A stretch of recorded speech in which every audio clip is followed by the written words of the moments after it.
So let's take a scenario and work it through. An athlete comes to you and says, hey, I hurt my back doing box jumps last week and my doctor told me I have a stress fracture and I can't do anything right now, I'm in a lot of pain. What do I do? How do you handle that as a coach? First and foremost, you need to know that the likelihood that that athlete had a stress fracture from doing box jumps in your gym is pretty low.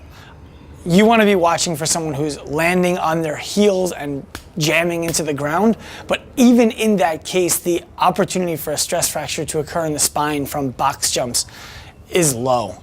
The amount of impact that they're going to have, the amount of reps that they're going to have versus going for a simple run, for example, is exponentially lower.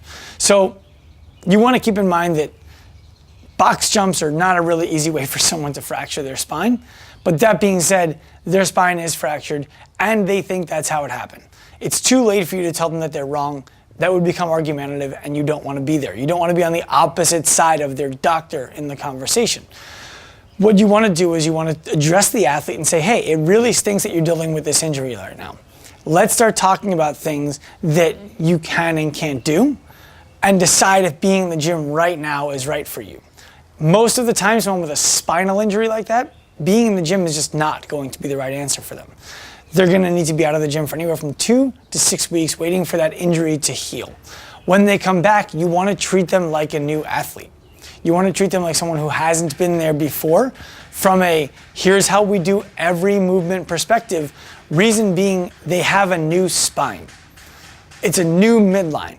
It becomes a much more complex situation for you to handle than somebody who, for example, might have fractured their wrist or had a knee injury or something like that. The way that they're going to brace might be fundamentally different. You need to watch for that.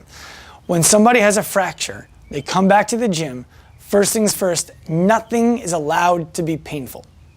It's not like a muscle, a ligament, or a tendon where we can deal with a little bit of discomfort. If there's pain in the bone, we're likely causing more injury.